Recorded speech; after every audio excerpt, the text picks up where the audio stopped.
Assalamualaikum warahmatullahi wabarakatuh. Salam sejahtera. Berjumpa kembali dengan saya, Clara Sasmita Ningtyas, calon guru penggerak angkatan 10 dari Kabupaten Kediri. Mari kita saksikan wawancara saya bersama 3 kepala sekolah tentang dilema etika.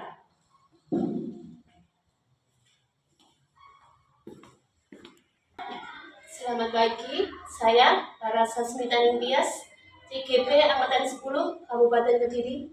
Di sini saya akan mewawancarai Bapak Doni Dwi Susanto, SPD SD, sebagai Kepala Sekolah SDN Limbing 1.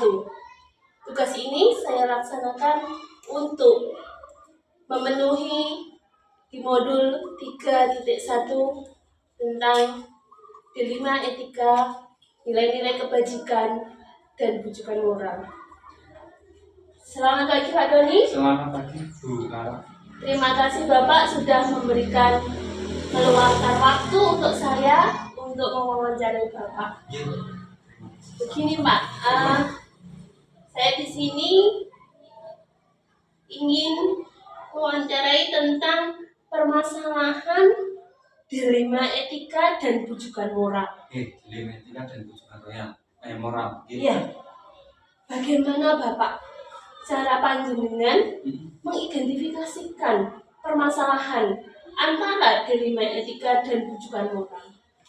Untuk mengidentifikasi masalah yang ada di sekolah, tentunya saya harus berkoordinasi dengan kawan-kawan guru, menjalin komunikasi dengan kawan-kawan guru. Kalau saya mengamati secara langsung, tentunya kurang akurat. Selain mengamati secara langsung, saya pun juga menanyakan permasalahan ataupun kejadian yang terjadi di sekolah yang dialami oleh anak-anak. Situasi yang berlangsung seperti apa, itu saya harus bertanya dulu ke Bapak Ibu guru atau ke anak-anak. Walaupun dilema etika dan bujukan moral adalah sebuah permasalahan yang sama-sama baik ya Pak ya untuk diselesaikan. Lalu bagaimana cara Pak Doni untuk mengambil keputusan terutama pada kasus-kasus di dilema etika Pak? Untuk mengambil keputusan, saya tidak bisa mengambil keputusan sendiri. Karena keputusan sekolah itu merupakan keputusan bersama yang harus dilaksanakan secara bersama-sama. Saya tidak boleh memutuskan sesuatu itu hanya dengan pertimbangan secara pribadi, itu tidak. Jadi jika terjadi permasalahan, saya akan membuka forum rapat. Dari forum rapat itu nanti kita buka permasalahan yang terjadi, kita bahas, kemudian solusinya kita ambil secara bersama-sama, disepakati bersama-sama, dilaksanakan secara bersama-sama. Berarti akan diadakan rapat sekolah dalam menyelesaikan solusi itu tadi.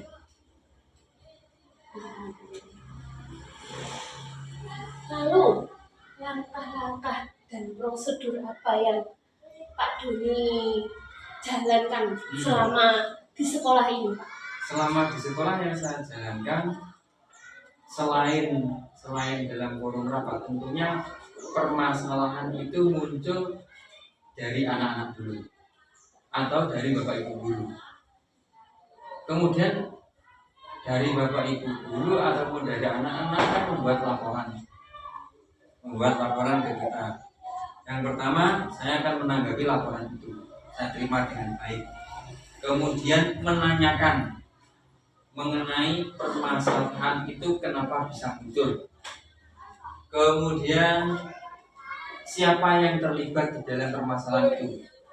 Nah, setelah semua informasi saya dapatkan, barulah kita adakan forum rapat. Oh, jadi Bapak akan menampung laporan-laporan baik dari siswa dan dari Bapak Ibu guru juga. Lalu hal-hal apa yang selama ini Pak Doni anggap efektif dalam pengambilan keputusan di dalam kasus dilema etika? Untuk mengambil tingkat efektivitas di dalam dilema etika, tentunya harus mempertimbangkan efek samping. Artinya efek samping itu sebuah keputusan pasti ada nilai plus dan minus. Jadi kita berusaha untuk meminimalisir nilai-nilai yang sifatnya kurang. Tujuannya supaya tidak muncul konflik. Jadi sebagai seorang pimpinan harus memiliki kebijakan tersebut ini Pak Nggih, untuk menganalisis sebuah kasus atau permasalahan yang ada di sekolah ini.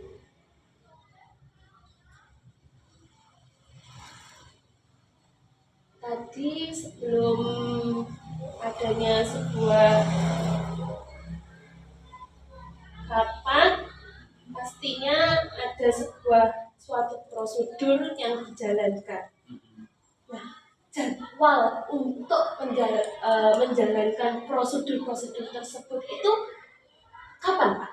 Jadwal untuk melaksanakan prosedur itu tentunya harus dilaksanakan dengan sesegera mungkin. Karena kalau ada permasalahan, jika kita tidak cepat dalam menyelesaikannya, tentu akan menimbulkan konflik yang lebih dalam. Jadi harus dilaksanakan dengan cepat, dan untuk kegiatan rapat ataupun kegiatan koordinasi dengan kawan-kawan guru itu dilakukan di luar jam belajar setelah anak pulang. Oh, begitu ya Pak ya.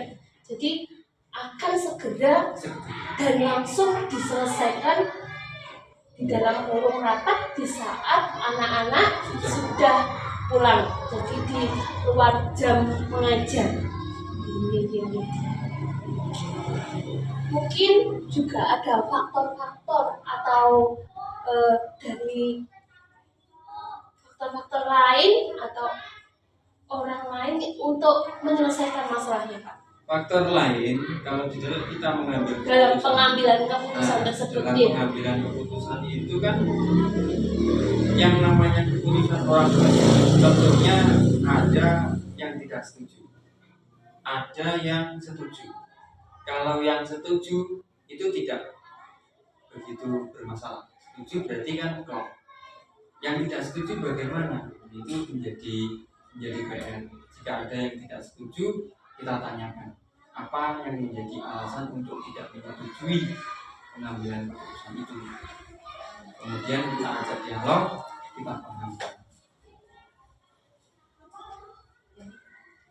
Jadi akan Pak Doni dialogkan mungkin apa secara pribadi atau bagaimana Pak? Secara personal. Kalau ada yang tidak setuju, tentunya kita tidak akan menghakimi di dalam forum rapat. Kalau kita menanyakan di dalam forum rapat, itu akan memperburuk citra dari kawan yang tidak setuju.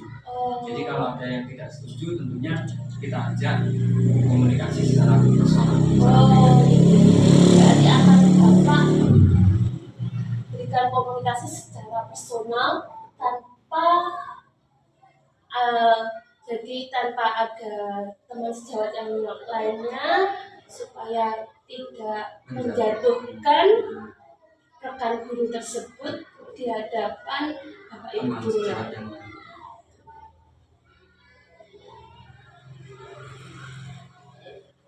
Lalu pertanyaan yang berikutnya begini Pak, untuk penyampaiannya atau pengalaman panjenengan dalam mengambil keputusan permasalahan dilema etika itu apa? Di dalam menyampaikan keputusan, kalau kita mengalami dilema etika, tentunya kita sampaikan di dalam forum rapat. Hanya ini melihat situasinya dulu, melihat permasalahannya seperti apa dulu. Kalau memang itu menyangkut lembaga, berarti penyampaiannya melalui forum rapat. Jika permasalahan itu sifatnya pribadi, maka penyampaiannya pun secara pribadi. Jadi melihat situasi dan kondisinya kasus itu terjadi. Maksudnya masalah pasti bisa diselesaikan. Setiap masalah itu kondisinya berbeda, Ya. dan setiap permasalahan itu selalu ada solusi. Ya. Terima kasih banyak atas ilmu yang telah Bapak berikan kepada saya sebagai calon guru penggerak, sebagai pemimpin pendidikan. Semoga ilmu yang saya dapatkan menjadi barokah buat saya juga.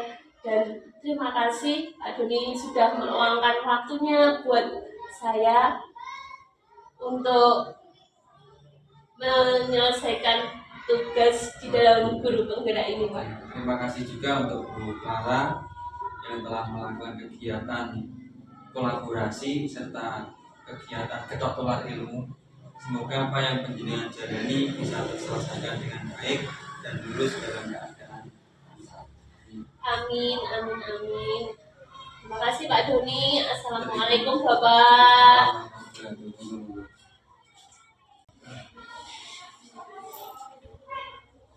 Baik, Pak.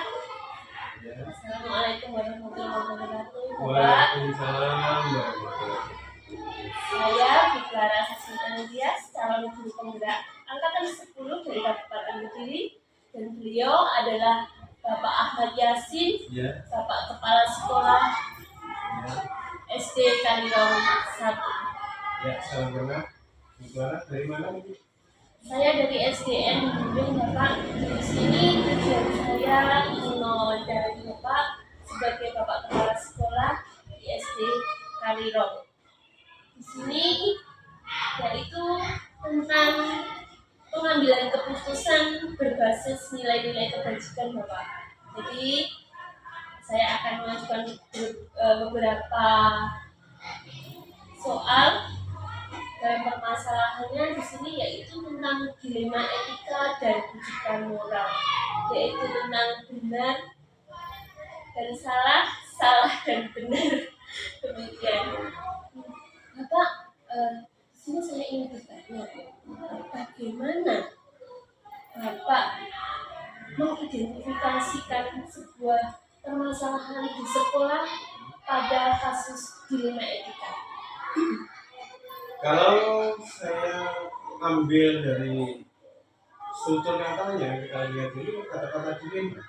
Namanya dilema itu mesti ada beberapa atau dua hal yang sifatnya sama-sama dibutuhkan, sama-sama bertentangan. Pokoknya satu dibutuhkan, satunya nggak bisa. Satunya bisa, satu.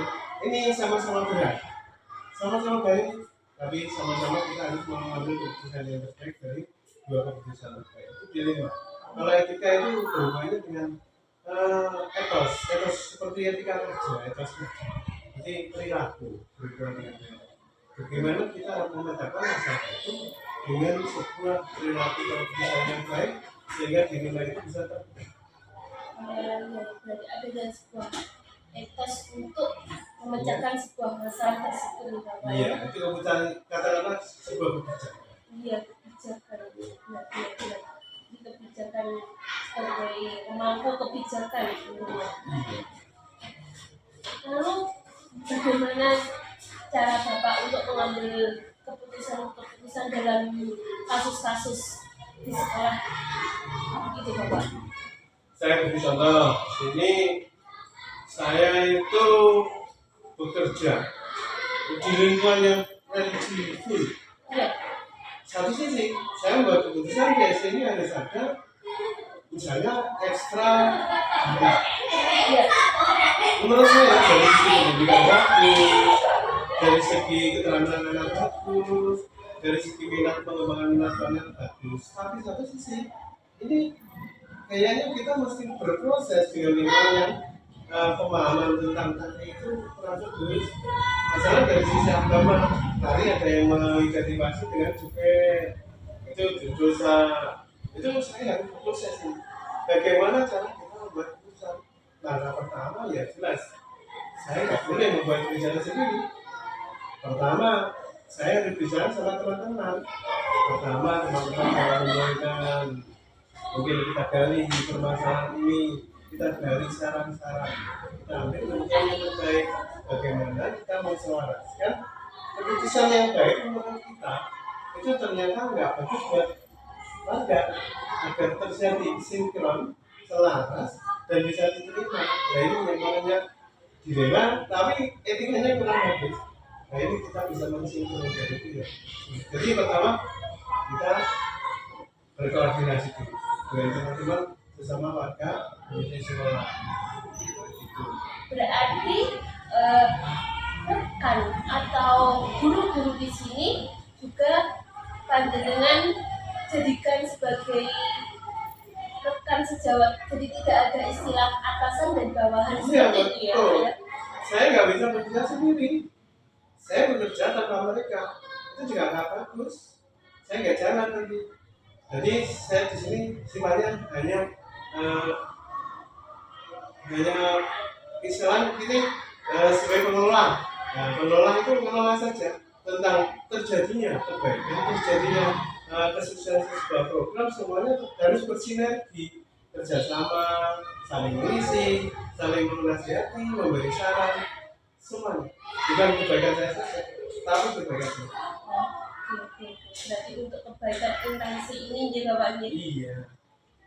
Lalu langkah atau prosedurnya apa Pak yang bisa untuk dilakukan sana Prosedur dengan untuk memecahkan masalahnya, membicarakan dalam dilema ini oh iya, Pak. iya. Yang pertama tadi satu kan sudah ada keputusan, tapi ternyata orang sinkron. Pertama kita koordinasi dulu sama teman-teman, terus kita bagi, kita gali dulu saran-saran maupun mungkin ada ide terbaik. Itu langkah pertama. Dari langkah-langkah itu terus kita putuskan juga enaknya gimana kita. Langkah kita selanjutnya bagaimana agar kita selaras dengan budaya masyarakat di lingkungan kita. Kemudian kita sudah sepakat, terus kita mengundang Bapak komite dulu. Komite kita ajak ngomong-ngomong, komite sebagai wakil masyarakat, wakil wali murid kita ajak. Setelah komite sama kita sudah ada sinkron, lalu kita mengumpulkan dari wali murid. Kita rembuk, kita ajak ngomong, biar dilema yang selama ini keputusan selama ini semacam simalakama, satu sisi dibutuhkan, satu sisi kurang berkenan, ini bisa selesai harmonis gitu. Terjadi apa yang kita inginkan dan masyarakat inginkan terjadi di ketemu, sehingga apa yang kita berikan bisa jalan. Berarti itu adalah prosedurnya ya. Iya, itu menurut kami. Mungkin ada yang lebih baik, saya juga akan terima masalah. Prosedurnya yaitu tadi Dengan adanya sebuah rapat, iya, menggali ide, saran, menggali saran dari warga juga, terus komite sekolah, terus mewakili tokoh-tokoh dari murid atau sekaligus baik. Lalu hal-hal apa yang selama ini Bapak anggap efektif dalam pengambilan keputusan? keputusan terbaik tetap merupakan keputusan bersama. Jadi sebelum saya memutuskan satu keputusan atau SK, soal keputusan tertentu, saya mesti sharing dulu, saya gali. Jadi kita buat keputusan berdasarkan ide saya yang utama dibandingkan dengan ide teman-teman buat keputusan. Itu yang menurut saya paling efektif. Kita butuhkan sendiri, nanti pikiran dirator belum tentu tetap dengan kata dirapat. Lalu untuk menyelesaikannya itu kira-kira butuh waktunya itu yang tepat itu kapan?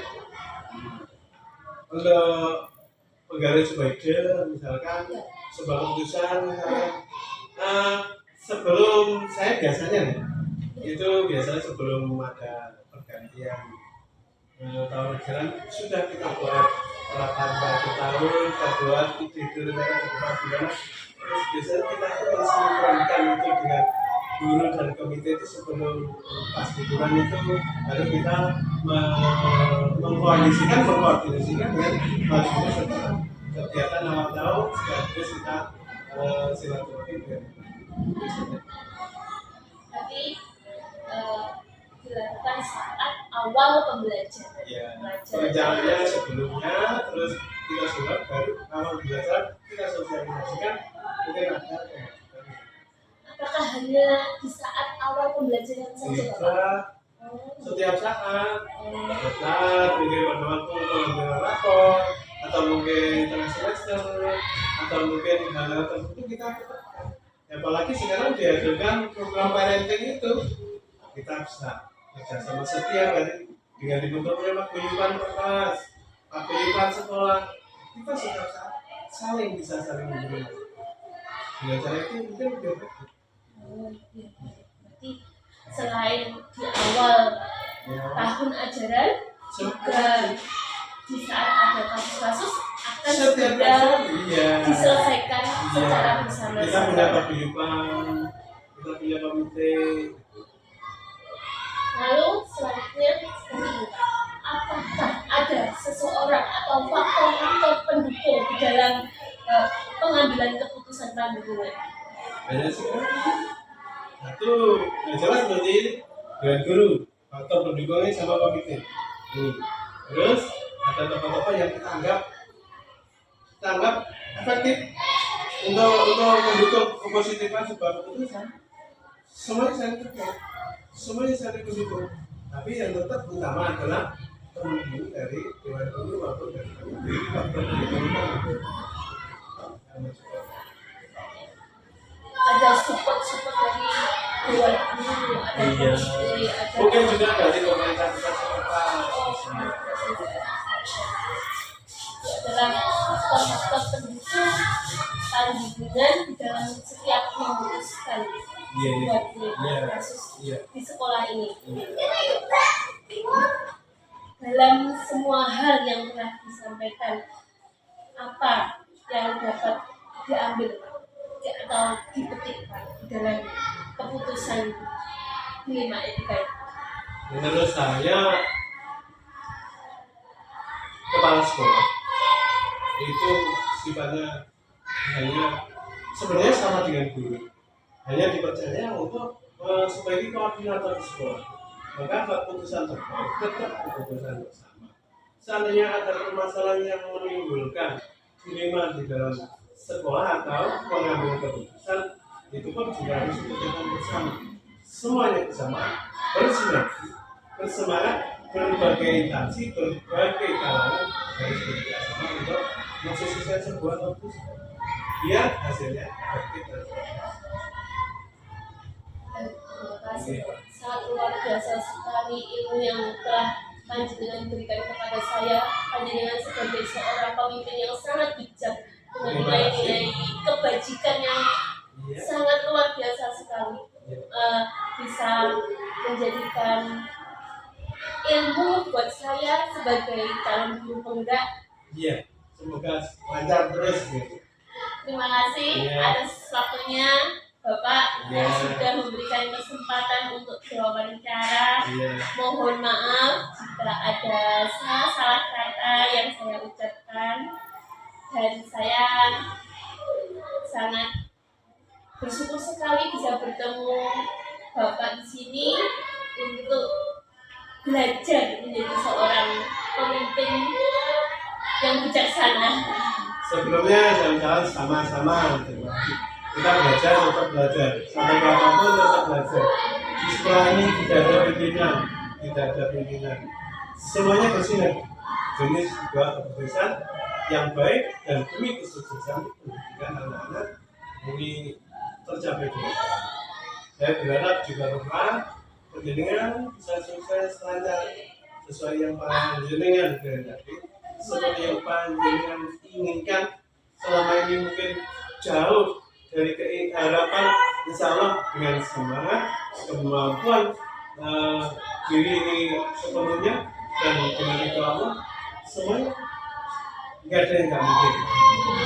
Semuanya bisa datang dengan Terima Terima kasih, Pak Yasin. Terima kasih waktunya.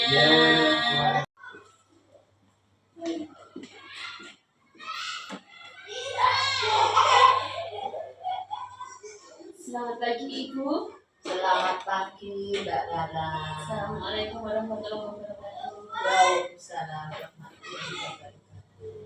Di sini saya Clara Sasmita Ningtyas, calon guru penggerak angkatan 10 dari Kabupaten Kediri. Di sini saya bersama Ibu Wati Setiawati dari SDN Jati, Kepala Sekolah. Beliau adalah Kepala Sekolah SDN Jati. Ibu, tujuan saya ke sini yaitu ingin wawancara tentang nilai-nilai kebajikan dalam pengambilan keputusan.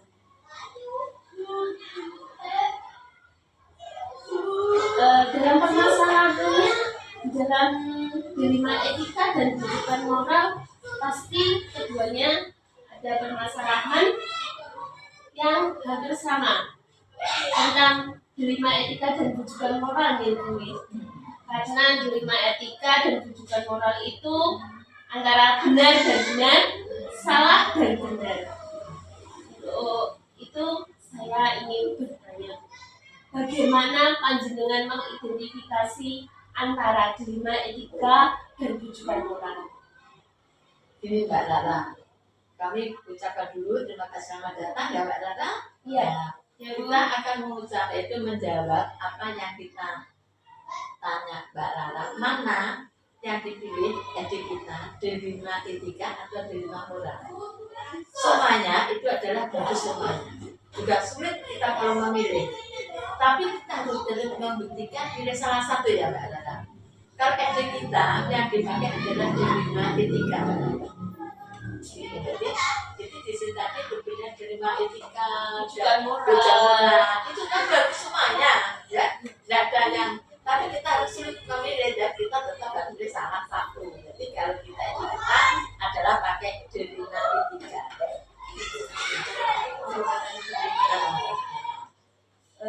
Bagaimana cara pengambilan keputusan panjenengan sebagai kepala sekolah, terutama dalam kasus-kasus dilema etika?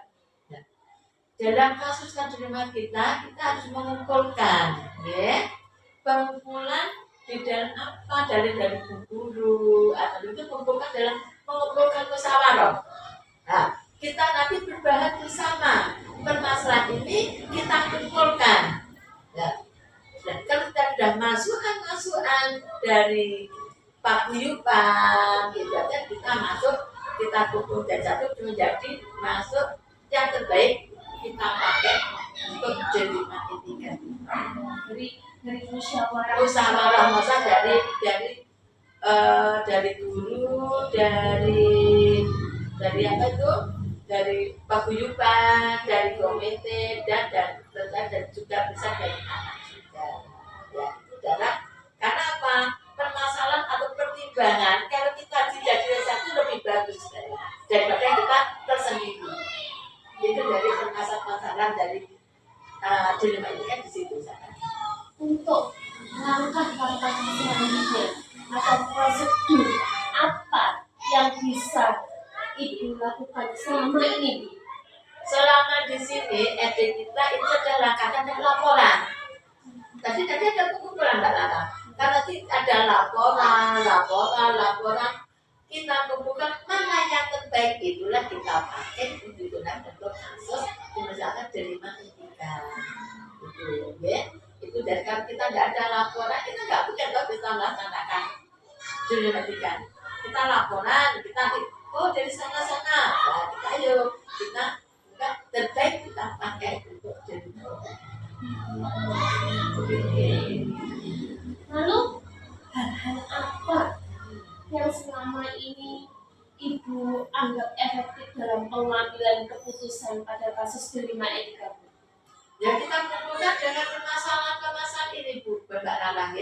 Masalah-masalah dari dilema etika ini ada kita kumpulkan tadi, ya. Kita kumpulkan kita jadikan satu. Nanti kalau masa-masa kalau nggak kita laksanakan, kita buktikan, kapan kita bisa aja kalau kita masakan juga dari rekan-rekan kerja kita. Nah, ayo kita kumpulkan jadi satu, oke? Terus nanti kita dipecahkan. Nah, caranya gimana? Ya kita sempurnakan aja, Mbak. Nah, nggak usah kita nunggu itu, jangan. Itu nanti, oke? Itu yang dinamakan tadi. Jadi juga dari murid, dan kata-kata itu juga dari murid juga ada, dari luar sekolah juga ada. Gitu Mbak Rara. Jadi kasus itu banyak Mbak Rara. Terus langkah selanjutnya itu di tempat itu atau ibu memberikan jadwal dahulu, mungkin prosedur dahulu selama pengambilan keputusan yang dijalankan, atau ibu ingin menepi dulu atau memproses lebih dahulu.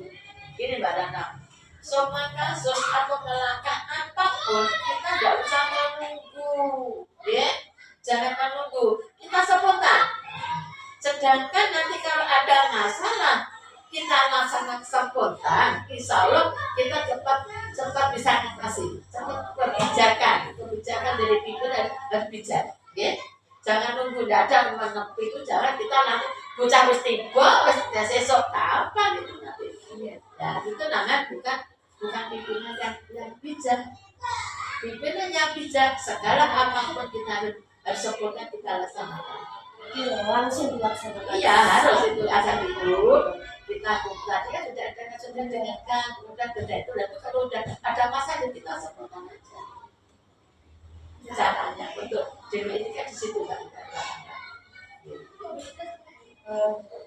Selanjutnya saya juga bertanya, faktor-faktor yang mungkin mendukung itu, mungkin ada seseorang atau faktor-faktor pendukung dalam pemanggilan keputusan dalam kasus diterima etika itu apa? Siapa kira-kira? Ya juga dari guru-guru juga, dari masyarakat kita cepat tanggap, ya. Kita tanggap dalam apa permasalahannya guru-guru tadi harus kita harus cepat dan bisa memahami kepala sekolah. Nah, memahami itu juga dari lingkungan guru-guru, gitu. Kita dijelaskan dengan cepat, cerdas, memahami apa permasalahan kita. Berarti Bapak Ibu guru sebagai rekan kerja itu yang utama, ya. Tanpa kita rekan kerja kita tidak bisa melakukan dengan cepat dengan sesuai dengan kebijakan.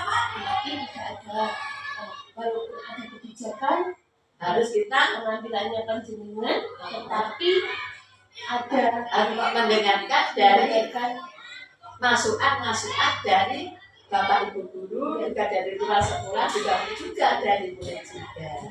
berarti Bapak Ibu guru juga sebagai rekan, Rekan namun juga kerja. sebagai Partner kerja. Lalu di sini saya juga ingin bertanya lagi, di dalam semua hal yang panjenengan sampaikan tadi dalam pengambilan keputusan penerimaan etika, apa Bu yang Ibu petik selama ini? Yang saya petik dari dunia etika adalah kita harus semua bisa memahami semua dengan apa kasus apapun kita laksanakan dengan cepat, ya, cepat, langkah, tegas, harus bijak. Itu yang utama Mbak Lana, ya. Kalau nggak gitu kita nggak akan ada kemajuan aja kita. Jadi dari dilema itu tadi kita proses semua adalah kita rasa dengan cepat musyawarah bersama untuk majunya ide kita. Sangat luar biasa Iya, sekali. iya, iya. Pertanyaan-pertanyaan yang selama ini sudah mengajar kepada diri saya sudah terjawab, dan ilmu itu adalah dari Ibu yang sangat luar biasa sekali, sangat bijak sebagai Ibu Kepala Sekolah. Saya sangat berterima kasih sekali. Ibu sudah meluangkan waktu dan memberikan ilmu yang sangat luar biasa untuk saya. Juga kami juga mengucapkan banyak terima kasih kehadiran panjenengan yang mau belajar atau mau betul menindaklanjuti ketingkatan panjenengan. Mudah-mudahan makin nanti ada ilmu dari saya, kalau ada yang baik monggo kita pakai, kalau yang lambat ya kita tidak usah dipakai. Itu aja dari kami, masukan wawasan dari kita nanti dan dari kita lagi, mudah-mudahan dapat bermanfaat untuk kita semuanya. Amin. Saya juga mohon maaf jika ada salah-salah kata, pertanyaan atau ucapan yang kurang berkenan di hati Ibu. Saya mohon maaf. Terima kasih atas waktunya. Dan selamat bekerja Ibu. Assalamualaikum warahmatullahi wabarakatuh. Waalaikumsalam warahmatullahi wabarakatuh.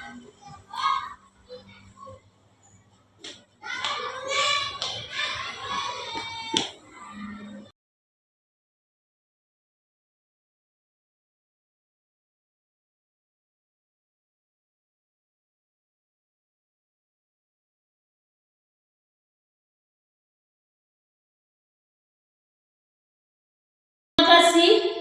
Demikianlah tadi wawancara dilema etika kepala sekolah. Mari kita terus belajar, bergerak, tergerak, dan menggerakkan untuk pendidikan Indonesia maju.